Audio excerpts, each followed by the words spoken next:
गाजियाबाद के हरीश राणा को supreme court ने पैसिव यूथनेशिया यानी इच्छा मृत्यु की इजाजत दे दी है। सुप्रीम कोर्ट ने ये ऐतिहासिक फैसला 11 मार्च 2026 को सुनाया। हादसे से पहले हरीश राणा सपनों से भरे एक ऊर्जावान नौजवान थे। चंडीगढ़ यूनिवर्सिटी में सिविल इंजीनियरिंग की पढ़ाई कर रहे हरीश को स्कूल के दिनों से ही फिटनेस और बॉडी बिल्डिंग का जबरदस्त शौक था। वो अपनी सेहत और भविष्य को लेकर बहुत गंभीर रहा करते थे, लेकिन नियति को कुछ और ही मंजूर था। अपनी फिजिक और हेल्थ को लेकर इतना सजग रहने वाला लड़का जिसका शरीर अब गल चुका है। इलाज के दौरान हरीश राणा का शरीर क्यों सड़ता रहा? Harish Rana permanent vegetative state की स्थिति में है, जिसमें मरीज का शरीर तो जिंदा रहता है, लेकिन उसकी सोचने समझने की क्षमता लगभग खत्म हो जाती है। मरीज को अपने आसपास क्या हो रहा है इसका कोई एहसास नहीं होता। वो खुद से कोई काम नहीं कर सकता। पूरी तरह वो दूसरों पर निर्भर हो जाता है। कई मामलों में ऐसे मरीजों के ठीक होने की संभावना बहुत कम रह जाती है। लंबे वक्त तक लाइफ सपोर्ट पर रहने वाले मरीजों को कई दूसरी स्वास्थ्य समस्याओं का भी सामना करना पड़ता है। ऐसे मरीजों में फेफड़ों में संक्रमण, यूरिन इन्फेक्शन, बेड सोर और शरीर में कई तरह के इन्फेक्शंस का खतरा बना रहता है। मरीज इन तकलीफों को महसूस तो कर सकता है, लेकिन किसी को कह नहीं सकता। किसी भी हादसे के बाद शुरुआती 1 घंटा बहुत अहम होता है, जिसे गोल्डन आवर कहते हैं। अगर इस समय सीमा के भीतर सही इलाज हो जाता है तो मरीज के बचने और ठीक होने की संभावना बढ़ जाती है। 20 अगस्त 2013 को हरीश राणा की जिंदगी हमेशा के लिए बदल गई थी। अपने पीजी की 4थी मंजिल की बालकनी से गिरकर हरीश गंभीर रूप से घायल हो गए। सिर में आई गंभीर चोटों ने न केवल उनके शरीर को बेजान कर दिया, बल्कि एक हट्टे कट्टे नौजवान को 4 दीवारी और बिस्तर तक समेट दिया। पिछले 13 साल से हरीश एक ही बिस्तर पर है। हरीश के लिए एक ऐसी कैद है जहां वो जिंदा तो हैं, लेकिन पूरी तरह से अचेत। दिमाग की नसें सूख जाने के कारण उनके शरीर में कोई हलचल नहीं बची। कभी कभार पल के झपकाना ही उनके जीवित होने का एकमात्र सबूत देता है। वो ना कुछ महसूस कर सकते हैं, ना अपनी पीड़ा कह सकते हैं। हरीश के पिता अशोक राणा और उनके परिवार ने अपने बेटे को बचाने के लिए जमीन आसमान एक कर दिया। चंडीगढ़ पीजीआई से लेकर दिल्ली के एम्स और देश के तमाम महंगे निजी अस्पतालों के चक्कर काटे गए। 13 सालों तक इस उम्मीद में सेवा की गई कि शायद कोई ऐसा चमत्कार हो जाए और उनका बेटा उठकर खड़ा हो जाए। समय के साथ हरीश का वो मजबूत शरीर, जिस पर उसे बहुत गर्व था, अब गलने लगा था। मेडिकल रिपोर्ट के मुताबिक सिर की चोट ने उसके मस्तिष्क को इस कदर प्रभावित किया कि सुधार की सारी उम्मीद खत्म हो गई।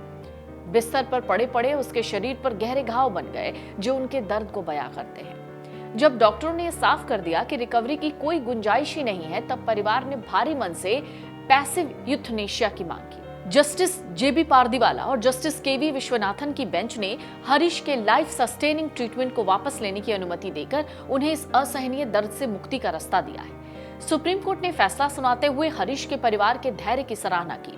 कोर्ट ने भावुक होते हुए कहा, किसी से सच्चा प्यार करने का अर्थ है उसके सबसे कठिन और बुरे वक्त में भी उसका साथ ना छोड़ना। ये आदेश हरीश को एक शांतिपूर्ण और गरिमापूर्ण विदाई देने की दिशा में ऐतिहासिक कदम है। अब सवाल ये है कि हरीश के लिए ये जो निष्क्रिय इच्छा मृत्यु है यानी पैसिव यूथनेशिया है, ये इतना जटिल कैसे हो गया है? दरअसल हरीश के मामले में ये थोड़ा अलग है। आमतौर पर ऐसे मरीज लाइफ सपोर्ट सिस्टम पर होते हैं और उसे हटाने की अनुमति दी जाती है, लेकिन डॉक्टरों के मुताबिक हरीश राणा लाइफ सपोर्ट पर नहीं है। वो खुद सांस ले रहे हैं, देखने में सक्षम है, शरीर के कई अंग सामान्य रूप से काम कर रहे हैं। यही वजह है इस केस में सीधे तौर पर निष्क्रिय इच्छा मृत्यु यानी पैसिव यूथनेशिया लागू नहीं हो रही, और डॉक्टरों की हर एक टीम जो है वो बारीकी से इस पहलू का मूल्यांकन कर रही है।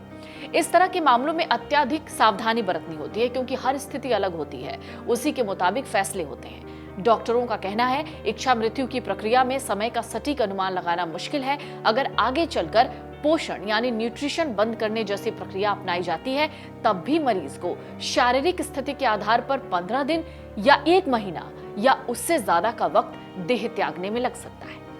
इस दौरान मेडिकल टीम लगातार मरीज की स्थिति की निगरानी कर रही है। समय समय पर रिपोर्ट तैयार करके अदालत को सौंपे जाएंगे। अंतिम निर्णय इन्हीं रिपोर्ट्स के आधार पर होगा। अब सवाल यह है कि इच्छा मृत्यु के मामले में क्या पोस्टमार्टम होता है? इच्छा मृत्यु के मामले में पोस्टमार्टम होगा या नहीं, इस बात पर निर्भर करता है कि उस देश का कानून क्या कहता है और मृत्यु की प्रक्रिया कितनी पारदर्शी रही। जैसे नीदरलैंड, बेल्जियम और कनाडा जैसे देशों में इच्छा मृत्यु की स्थिति में नियमित पोस्टमार्टम नहीं होता है, हालांकि सख्त प्रोटोकॉल का पालन होता है। मृत्यु के तुरंत बाद एक स्वतंत्र कॉरोनर या चिकित्सा परीक्षक ये जांचता है कि क्या डॉक्टर ने सभी कानूनी नियमों का पालन किया। डॉक्टर को भी एक विस्तृत रिपोर्ट जमा करनी होती है कि कौन सी दवाई दी गई, मरीज की सहमति के क्या प्रमाण थे। पोस्टमार्टम केवल तभी किया जाता है जब कोरोनर को कोई संदेह हो या फिर परिवार कोई शिकायत करे या फिर डॉक्टर ने प्रक्रिया में किसी प्रोटोकॉल का उल्लंघन किया हो। स्विट्जरलैंड में मृत्यु के बाद पुलिस और अभियोजक को इसकी जानकारी देनी जरूरी होती है। पुलिस घटनास्थल पर आती है, सुनिश्चित करती है कि व्यक्ति ने दवा खुद ली थी। वहां भी अगर सब कुछ कागजों के अनुसार सही पाया जाता है तो शव को पोस्टमार्टम के बिना ही अंतिम संस्कार के लिए सौंप दिया जाता है। भारत में चूंकि केवल पैसिव यूथनेशिया की अनुमति है, लिहाजा यहाँ नियम थोड़े सख्त हैं। भारत में लाइफ सपोर्ट हटाने की प्रक्रिया अक्सर जिला मजिस्ट्रेट द्वारा नियुक्त अधिकारियों की निगरानी में होती है।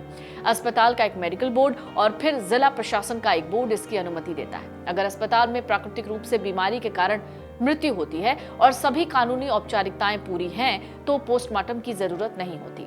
अस्पताल मृत्यु प्रमाण पत्र जारी कर देता है। हालांकि अगर मामला संदिग्ध लगे या कोर्ट का कोई विशेष निर्देश हो तो पोस्टमार्टम कराया जा सकता है। अगर आप ये वीडियो YouTube पर देख रहे हैं तो हमारे चैनल को सब्सक्राइब कर बेल आइकन दबाएं और Facebook पर देख रहे हैं तो हमारे पेज को लाइक करें।